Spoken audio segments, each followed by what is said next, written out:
ঢাকায় জলাবদ্ধতার প্রধান কারণ পলিথিন। এর ব্যবহার কমানো না গেলে জলাবদ্ধতা ঠেকানো কঠিন বলে মনে করছেন ঢাকা দক্ষিণ সিটি কর্পোরেশনের প্রশাসক আব্দুস সালাম। সকালে নগর ভবনে এক সংবাদ সম্মেলনে তিনি বলেন, জলজট হওয়া সবগুলো এলাকায় পানি চলাচলের রাস্তায় পলিথিন জমেছিল। সিটি কর্পোরেশনের পরিচ্ছন্নতা কর্মীরা বিপুল পরিমাণ পলিথিন সংগ্রহ করেছেন। তাই পলিথিন বন্ধে সরকারকে কঠোর ব্যবস্থা গ্রহণের আহ্বান জানান তিনি। বলেন, ঢাকার জলাবদ্ধতা উত্তরাধিকার সূত্রে পাওয়া। ঢাকার খালগুলোকে পুনরায় আগের অবস্থায় ফেরানো গেলে এই পরিস্থিতি থেকে মুক্তি পাওয়া যাবে। আর ঢাকার পানি বুড়িগঙ্গা বা শীতলক্ষ্যায় নেওয়া গেলে দ্রুত পরিস্থিতি স্বাভাবিক হবে।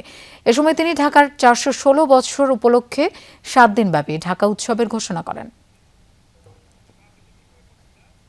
পলিথিনটাকে আমরা যে কোনোভাবে যদি আমরা বন্ধ করতে না পারি, তাহলে কোনোভাবেই আজকের এই জলাবদ্ধতা বা আজকে আমাদের মূল সমস্যাটা হয়ে গেছে পলিথিন।